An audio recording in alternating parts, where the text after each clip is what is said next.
দ্বিতীয় সামুয়েল গ্রন্থ থেকে পাঠ 22 অধ্যায় এবং 23 অধ্যায় 1 থেকে 7 পদ। দাউদের সামসঙ্গীত। ভগবান দাউদকে তার সমস্ত শত্রুর হাত থেকে এবং শোলের হাত থেকে উদ্ধার করার পর দাউদ ভগবানের উদ্দেশ্যে যে গীতিকাটি গেয়ে উঠেছিলেন তার কথাগুলি হলো এই: ওগো ভগবান আমার, শৈলাশ্রয় দুর্গ আমার, মুক্তিদাতা আমার। ওগো তুমি আমার ঈশ্বর, সেই শক্তিশৈল যার শরণ নিয়েছি আমি। তুমি আমার রক্ষা ফলক, ত্রাণ শক্তিই আমার, গিরিদুর্গ মহাশরণ আমার। ওগো আমার ত্রাতা, তুমি তো আমায় যত হিংস্র মানুষের হাত থেকে রক্ষা করে থাকো। আহা নিত্য বন্দনীয় তিনি, ভগবানকে ডাকলাম আমি। আহা শত্রু কবল থেকে রক্ষা পেলাম। সেদিন তো মৃত্যু তরঙ্গ চারপাশ থেকে ঘিরে ধরেছিল আমায়। আমার ওপর ভেঙে পড়েছিল ধ্বংসের খরস্রোত, আমায় জড়িয়ে ধরেছিল। হায় অধোলোকের বাঁধন, আমার সামনে উদ্যত ছিল মরণের শতফাত।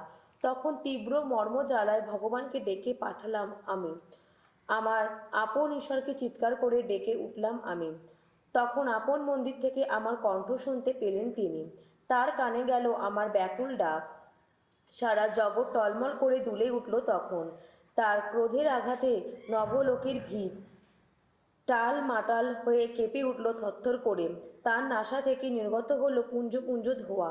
তার মুখ থেকে আগুন সর্বগ্রাসী বিস্ফোরণে বেরিয়ে এলো জ্বলন্ত অঙ্গার। আকাশটাকে নুয়ে দিয়ে মাটির দিকে নেমে এলেন তিনি। তার পায়ের তলায় ছিল নিবিড় কালো মেঘ। খেরুব বাহনে শূন্য পথে উড়ে এলেন তিনি। তাকে বায়ুর পাখায় ভর করে আসতে দেখা গেল। তিনি নিজের চারিপাশে দাঁড় করালেন অন্ধকারের সিঁড়ি, জড়ো করে আনলেন যত জলধর, বিপুল যত মেঘ। তার সম্মুখে দীপ্তির মাঝখানে ক্ষণক্ষণে জ্বলেছিল বিদ্যুতের শিখা। আকাশ থেকে শোনালেন ভগবান বজ্রের হুঙ্কার। পরাৎপরে স্বরধ্বনি বাজল বারংবার। তীর ছুঁড়ে ছুঁড়ে যত শত্রুকে ছত্রভঙ্গ করে দিলেন তিনি। বিদ্যুৎ হেনে ছিন্ন ভিন্ন করে দিলেন তাদের। তখন তো ভগবানের শাসানির গর্জনে, তার ক্রুদ্ধ নিঃশ্বাসের কষাঘাতে জল সরে গিয়ে চোখের সামনে ভেসে উঠল সাগরের তলদেশ। এই পৃথিবীর ভিত্তিমূলও অনাবৃত হলো। ঊর্ধ্ব লোক থেকে হাত বাড়িয়ে ভগবান এবার তুলে ধরলেন আমায়। জলরাশি থেকে টেনে তুলে আনলেন আমায় হিংস্র সেই শত্রুর হাত থেকে। আমার চেয়ে শক্তিমান যত বৈরীর হাত থেকে আমাকে বাঁচালেন তিনি। তারা তো আমার বিপদের দিনে আমার ওপর ঝাঁপিয়ে পড়েছিল। তখন ভগবান নিজেই হলেন আমার একান্ত নির্ভর। আমার সামনে তিনি খুলে দিলেন মুক্তির দ্বার। আমাকে তিনি ভালোবাসেন বলেই প্রাণ বাঁচালেন। ভগবান আমার সদাচরণের পুরস্কার এভাবেই দিয়েছেন। আমার দু হাত অমলিন করে রেখেছেন বলেই এভাবেই আমাকে তিনি ধন্য করেছেন। ভগবানের দেখানো পথেই আমি তো চলেছি এতকাল। আমার ঈশ্বরকে ছেড়ে কোনো কুকর্ম করিনি কখনো। তার সমস্ত নিয়মনীতির কথা আমার স্মরণে রয়েছে অনুক্ষণ। তার বিধি নির্দেশের পথ থেকে সরে যায়নি কখনো। তার প্রতি আমার আচরণ সর্বদাই থেকেছে ত্রুটিহীন। সতর্ক থেকে সব অন্যায় করেছি তো পরিহার। আমার এই সদাচরণ দেখে, আমার অমিলন জীবন দেখে ভগবান আমাকে তো আশিস ধন্যই করেছেন। বিশ্বস্ত জনের প্রতি ওগো সদা বিশ্বস্তই তুমি। ত্রুটিবিহীন যার আচরণ, তার প্রতি আচরণে তুমিও তো ত্রুটিহীন। পুণ্যচারী মানুষের প্রতি তুমিও পুণ্যাচারী। ধূর্ত কুটিল মানুষের প্রতি সচতুর তুমি। দীনচিত যত মানুষকে প্রাণে বাঁচাও তুমি। উদ্ধত যারা তোমার দৃষ্টিতে তাদের তো নতশির করো। ওগো ভগবান তুমি তো আমার জীবন প্রদীপ। ভগবান আলোয় ভরিয়ে তোলেন আমার আধার। তোমার সহায়তা পেলে আমি তো যে কোনো বাধা জয় করতে পারি। আমার ঈশ্বরের সহায়তা পেলে আমি তো যে কোনো প্রাচীর ডিঙিয়ে যেতে পারি। ঈশ্বরও দেখানো পথ সে তো পূর্ণতারই পথ। ভগবানের বাণী নিখার সত্যেরই বাণী। ভগবান শরণাগত সকলেরই রক্ষা ফলক। আসলে ভগবান ছাড়া ঈশ্বর বলে আর কেই বা আছে? আমাদের আপন ঈশ্বর ছাড়া শৈলাশ্রয় আর কেই বা আছে? ঈশ্বর যিনি, তিনিই আমার সুরক্ষিত আশ্রয়। আমার চলার পথ থেকে সব বাধা সরিয়ে দেন তিনি। আমার চরণে জাগিয়ে তোলেন তিনি হরিণীর গতিবেগ। শৈল শিখরে দাঁড়াবার মতো শক্তিও দেন তিনি। তিনি তো আমার দুটি হাত যুদ্ধ নিপণ করে তোলেন। ব্রোঞ্জের ধনুক ও বাঁকাতে পারি আমি। ওগো আমাকে তুমি দিয়েছ তোমার রক্ষা শক্তির ঢাল। তোমার আনুকূল্য পেয়ে কত গৌরব পেয়েছি আমি। তুমি প্রশস্ত করে দিয়েছ আমার পা ফেলার পথ। তাই আমার পা মচকে যায়নি কখনো। পিছু পিছু তাড়া করে যত শত্রুকে ধ্বংসই করেছি আমি, ওদের সবার শেষ না ঘটিয়ে ফিরেও আসিনি। শেষ করে দিয়েছি ওদের, আঘাতে আঘাতে চূর্ণই করেছি। ওর পায়ের কাছে পড়তেই দেখেছি, আর উঠতে পারেনি। যুদ্ধের জন্যে তুমি তো আমার কোমরে বেঁধে দিয়েছ শক্তির বন্ধনে। আমার উপর হানা দিয়েছিল যারা, আমার পায়ে নমতি করেছ তাদের। আমার সামনে থেকে যত শত্রুকে পালাতে বাধ্যই করেছ তুমি। আমার বিরোধিতা করত যারা, তাদের তো করেছি ছারখার। তারা তখন চিৎকার করে ডেকে উঠেছিল, কিন্তু তাদের রক্ষা করবে এমন কেউ ছিল না। ভগবানকে ডেকেছিল তারা, কিন্তু ভগবান তাদের ডাকে সাড়া তো দেননি। চূর্ণ বিচূর্ণ করে মাটির ধুলোরই দশা করেছি তাদের, পায়ের তলায় দলাই করে পিষে পিষে পথের কাদারি দশা করেছি তাদের। ওগো, তুমি তো আমার জাতির যত বিদ্রোহীর হাত থেকে আমাকে উদ্ধার করেছো। আমাকে তুমি করে তুলেছো নানা জাতির শাসক। যারা আমার অচেনা ছিল তারাই হয়েছে আমার প্রজা।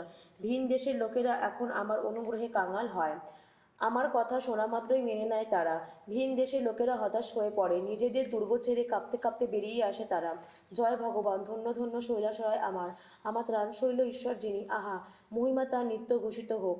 আমার প্রতিটি শত্রুকে তিনি যোগ্য শাস্তি দেন, নানা দেশের মানুষকে তিনি আমার অধীনে আনেন, আমাকে তিনি শত্রু নাগালের বাইরেই রাখেন। আমার ওপর হানা দেয় যারা, তাদের বিরুদ্ধেও তুমি তো আমাকে জয়ী করে থাকো। হিংসাপন্থী মানুষের হাত থেকে তুমি তো আমাকে রক্ষা করে থাকো।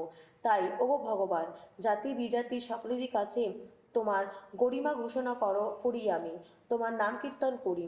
ভগবান তো তার এই রাজার রক্ষা বুরুজ, তার অভিষিক্ত জন এই দাউদের প্রতি, দাউদের বংশের সকলেরই প্রতি তার দয়া অবিচল, আহা চির অবিচল। এই হলো দাউদের শেষ উক্তিগুলি। শোনো জেসের পুত্র দাউদের এই দৈব বাণী। শোনো, যে মানুষটি উচ্চ পদে অধিষ্ঠিত, যে মানুষটি জাকবের ঈশ্বরের অভিষিক্ত জন, যে মানুষটির কণ্ঠে ধ্বনিত হয়েছে ইসরায়েলের কত ধর্মগীতিকা, শোনো সেই মানুষটির এই দৈব বাণী।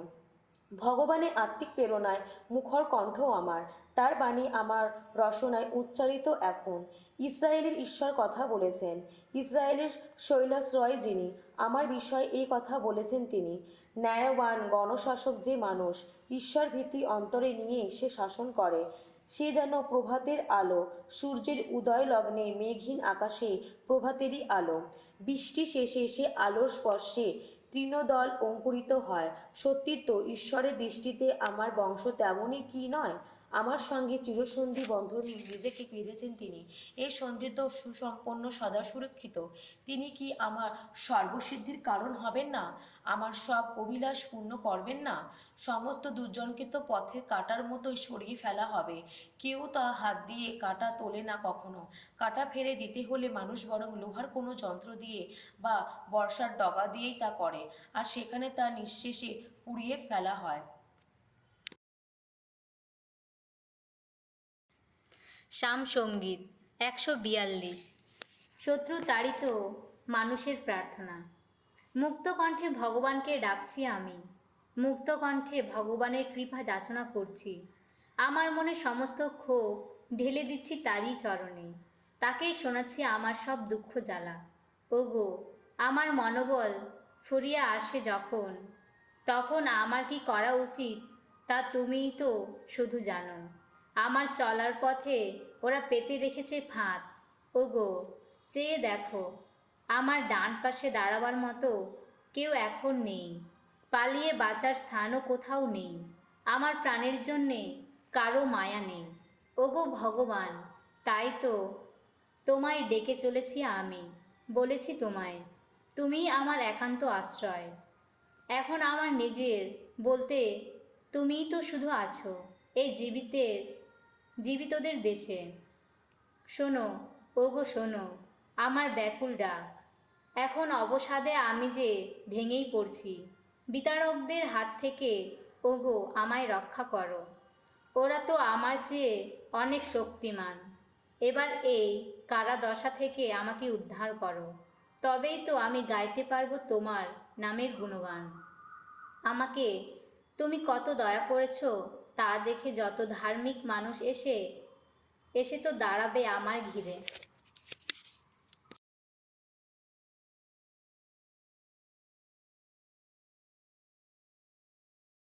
সাধু মার্ক রচিত মঙ্গল সমাচার 15 অধ্যায় 40 থেকে 47 পদ।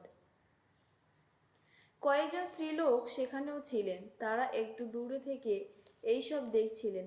তাদের মধ্যে ছিলেন মাগদালার মারিয়া, ছোট জাকব ও যোসেফের মা মারিয়া আর সালোমে। যিশু যখন গালিলীয় ছিলেন তখন এরা তার সঙ্গে সঙ্গে থাকতেন, তার সেবা যত্নই করতেন। এছাড়া আরও অনেক স্ত্রীলোক সেখানে ছিলেন যারা তার সঙ্গে জেরুসালেমে এসেছিলেন। তখন সন্ধ্যা নামছে। সেদিন ছিল পর্বের প্রস্তুতি দিবস, অর্থাৎ বিশ্রামবারের আগের দিন। তাই এগিয়ে এলেন আরিওমাথিয়া নগরে সেই যোসেফ। তিনি ছিলেন মহাসভার একজন গণ্যমান্য সদস্য। কবে ঐশ্বরাজ্যের প্রতিষ্ঠা হবে তিনিও তারই প্রতীক্ষায় ছিলেন। সাহস করে গিয়ে পিলাতের সঙ্গে দেখা করে তিনি যিশুর দেহটি চাইলেন। যিশু যে এরই মধ্যে মারা গেছেন তাতে পিলাত আশ্চর্য হলেন।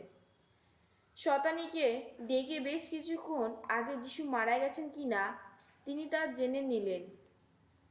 শতানীকের কাছে থেকে সব শুনে তিনি যোসেফের যিশুর মৃতদেহটি নিয়ে যেতে দিলেন। যোসেফ তখন একটি খোম কাপড় কিনে আনলেন।